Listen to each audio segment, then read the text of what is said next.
Okay, Molly, let's talk about how your leadership style has transformed over the years. And as the story goes, you started the Global Autism Project when you were 23. But Yeah. before then, were you always a brave risk taker?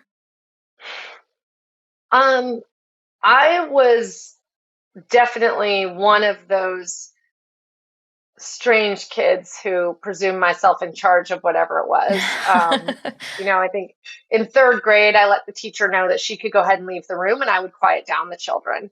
Um, I don't know.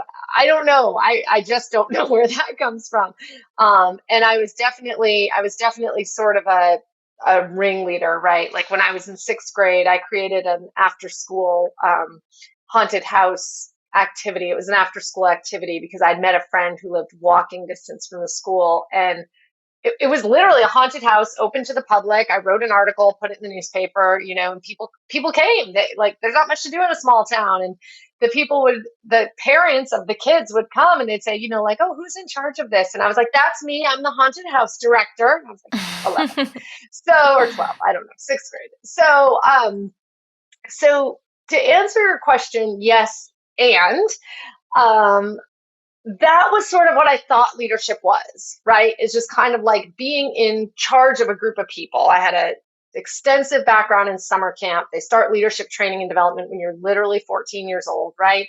And so, but I thought that's what it was, just like being in a position and having other people in another position. And that was leadership.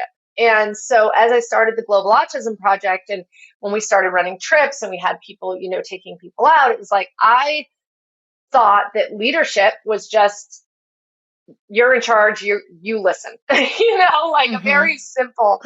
And what I learned through doing that is that that's not what it was, right? It wasn't just like you're in charge, you're in the position, and then that kind of further perpetuated the idea, I think, where it was like you just like you're a leader or you're not, Mm. right? And then I sort of realized that like no, it's a skill set and there are skills that you can learn. And then I started to kind of learn more, like I I don't know that I've read pretty much any leadership book I can find, any website, any Forbes article, any Harvard Business Review, like obsessed with it, right? It's just an interest.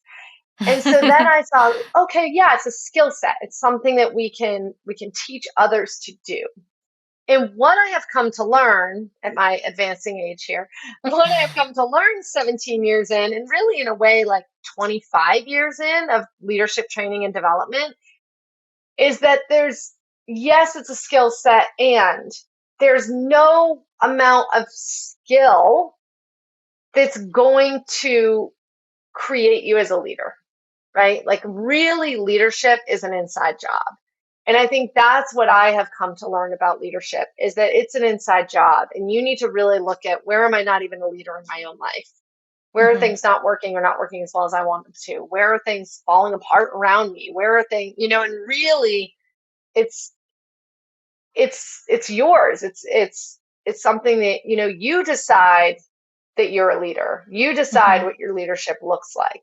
And the rest kind of falls into place. So, and then I would say in 2020, it's even been a step further, right? Where it's like it's one thing to talk about all these things and say, like, I've said for years, like, oh, leaders have to make hard decisions. And I don't know what the hardest decision I made was before 2020, frankly, what that even means, right? Um, Canceling the trips in early February, I learned what that means. And Hmm. I learned the weight of, and then we had to make decisions about our staff. And I knew that being a leader meant preserving the organization and being able to continue to exist. And that ultimately, and the two are not in conflict if it's done mindfully and carefully. And I think what makes it really challenging is when you're sort of put in that pressure cooker, right? And it's like the decisions that you are making, you're just sitting there making, impact the lives and livelihood of people everywhere. And I think in those moments, what is most important is to have that sort of like iron string that you go back to, right? It's like the decision to cancel the trips was a really hard decision when I thought about flights and logistics and people are planning to go and they're going to be let down and they're going to be disappointed and they're going to, when I think about all that, it's like an impossible decision to make.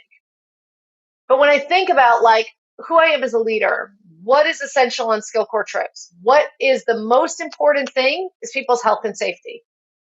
We've said it for years. And what we've meant is like bring a first aid kit. Now we're dealing with a global pandemic. What's most important is health and safety. Now it's an easy decision to make. So it's sort of I feel like that's kind of a roundabout way to answer your question, but it has been this evolution of just thinking like, oh, it's just people in charge of people, to no, it's like a much more nuanced and interesting role, Mm-hmm. really. Right. So over the years, as you came to learn to learn this, were you faced with any fears along the way, and how did you overcome them? Oh, yeah. Yeah. I mean, all kinds of like, what will people think? Is this good enough? Um, on a leadership training I was doing recently, I was remembering that years ago, I received this really great award, and it was um, part of, when you get these things, it's like there's a fancy dinner, and you go to the fancy dinner, and then you give your talk, and there are 10,000 people in the room. And that whole time I was at that dinner, they told me I was winning the award. I was like, okay. I'd been nominated for a few years. I was sort of okay with being the Susan Lucci of, that's like an old reference, right? But she was nominated for like lots of Emmys, and I don't know if she ever won. But like I was kind of okay with it. I was like, I'm okay with being the Susan. Like it's cool. They nominate me every year. It's very sweet. People write these nice letters.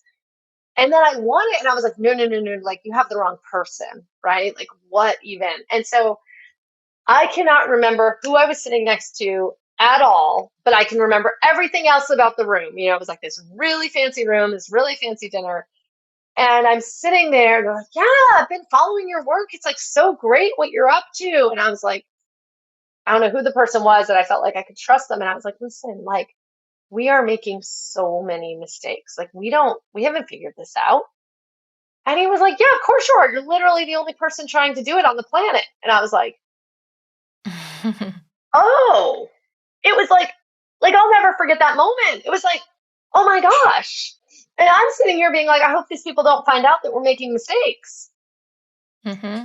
So then that was a big shift. That was a big shift in leadership, because now I didn't have the fear that people were going to find out that we were messing up. It was like now, literally, if you walk into a skill core orientation, the first thing I say is, we spent 8 years at least and are still spending years learning what not to do.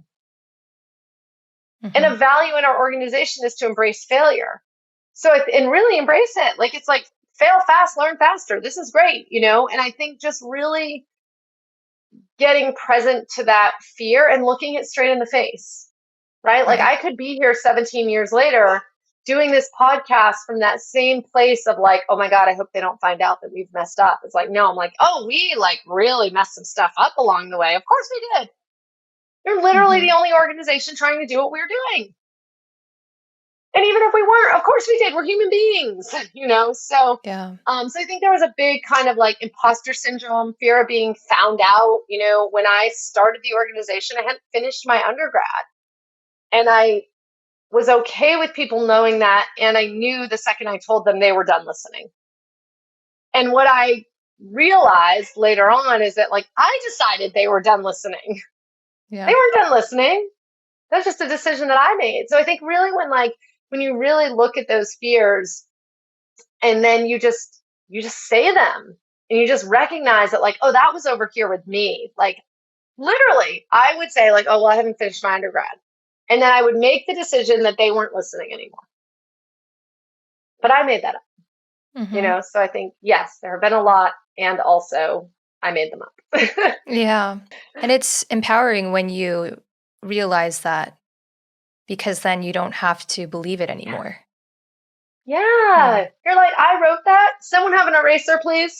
Like, let me just erase it real quick. That's not who I have to be. Like, that's not, it's just not. And when you realize how much of other people's interpretations it's very freeing, Yeah. right? It's like, and you can look at it one of two ways. You can be like, oh my gosh, I made that up. I make everything up. This is terrible. I mess up everything I do. And you can say, how great, I made that up. Right. And I think in a lot of our leadership, a lot of our day-to-day lives, we make it up. You've been watching Autism Knows No Borders. If you like this video, please give it a thumbs up and subscribe to our channel. Also, we'd love to hear from you, so let us know what you think in the comments section. Click here to watch this interview in its entirety. You can also find us on your favorite podcast app. Tune in each week for engaging conversations of how people across the globe are inspiring change and building community. Thanks for watching. Take care.